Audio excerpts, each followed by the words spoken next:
दोस्तों, दिल्ली से लेकर गुजरात के अहमदाबाद और मुंबई के अस्पतालों में बीते कुछ दिनों से एक दुर्लभ संक्रमण ब्लैक फंगस के मामले सामने आ रहे हैं।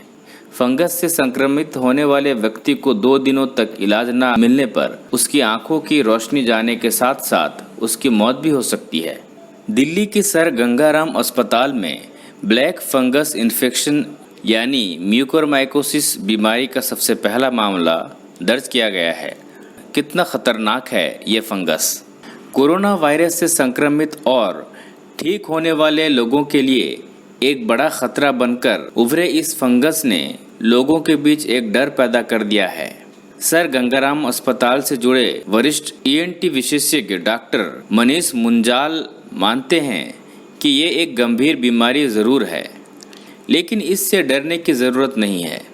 वे कहते हैं, ब्लैक फंगस म्यूकोरमाइकोसिस कोई नई बीमारी नहीं है। ये नाक, कान और गले ही नहीं, शरीर के अन्य अंगों को भी नुकसान पहुंचाती है। लेकिन बीते कुछ दिनों से ये बीमारी एक बड़ा रूप अख्तियार कर रही है, क्योंकि ये बीमारी इम्यूनिटी सिस्टम यानी रोग प्रतिरोधक क्षमता कमज़ोर होने की वजह से होती है।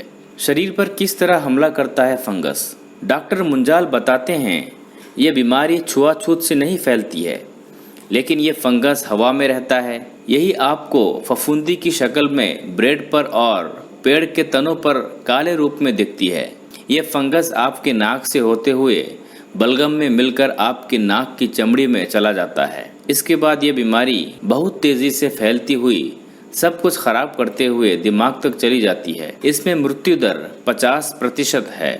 इस फंगस से संक्रमित होने वाले लोगों में कई लोग कोरोना की जंग से लड़कर भी आए हैं। दिल्ली के मैक्स अस्पताल में ईएनटी विशेषज्ञ डॉक्टर संजय सचदेवा बताते हैं, हमारे पास ब्लैक फंगस के जो मरीज आ रहे हैं उनमें से ज्यादातर पहले से डायबिटीज के मरीज हैं। कुछ स्टेरॉइड ले रहे होते हैं, लेकिन ज्यादातर कोविड से ठीक होने के बाद आ रहे हैं। 3 मरीज हमारे पास कोविड संक्रमित रहते हुए आए हैं, जिनमें से 2 की मौत हो चुकी है। संक्रमण ठीक कैसे हो सकता है? इस बीमारी के इलाज के लिए लोगों को कई दिनों तक अस्पताल में रहना पड़ सकता है। ब्लैक फंगस के इलाज की प्रक्रिया समझाते हुए डॉक्टर मनीष मुंजाल कहते हैं, जब हमारे पास मरीज आते हैं तो हम सबसे पहले ये सुनिश्चित करते हैं कि ये ब्लैक फंगस ही है। ये सुनिश्चित करने के बाद बहुत स्ट्रॉन्ग एंटी फंगस दवाएं देनी पड़ती हैं, क्योंकि जिन लोगों को ये होती है उनके लिए ये बहुत खतरनाक होती है। अगर दवाई से ठीक हो जाता है तो सही है, नहीं तो हमें हर उस हिस्सों को काटना पड़ता है जिसे फंगस ने नुकसान पहुंचाया होता है, क्योंकि वह हिस्सा गैंग्रीन जैसा हो जाता है जिसके पीछे फंगस छिपा होता है और शरीर के अन्य हिस्सों तक पहुंचने लगता है। इसका इलाज काफ़ी महंगा होता है और इसके लिए काफ़ी दिनों तक अस्पताल में रहना पड़ता है और कई लोगों ने इस वजह से अपनी जान भी गंवाई है। ऐसे में ये बीमारी काफ़ी खतरनाक है।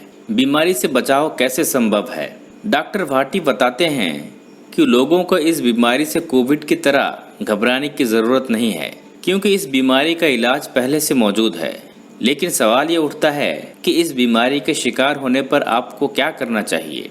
डॉक्टर मुंजाल बचाव के टिप्स देते हुए कहते हैं, जितना जल्दी लोगों को पता चल जाए उन्हें उतनी ही जल्दी कदम उठाने चाहिए। जिन्होंने स्टेरॉइड वगैरह लिए हैं उन्हें अपने लक्षण पहचानने चाहिए। फंगस नाक में जाने के बाद कुछ इस तरह के लक्षण सामने आ सकते हैं। नाक की अंदरूनी दीवारों पर सूखापन आना, नाक के अंदर काली और भूरे रंग की पपड़ियां जमना, नाक बंद होना शुरू हो जाना, ऊपर वाले होठों और गालों का सून होना शुरू हो जाना, आंखों में सूजन आना, आंखों का लाल होना। इनमें से किसी भी तरह के लक्षण सामने आने पर लोगों को अपने डॉक्टर से सलाह लेनी चाहिए।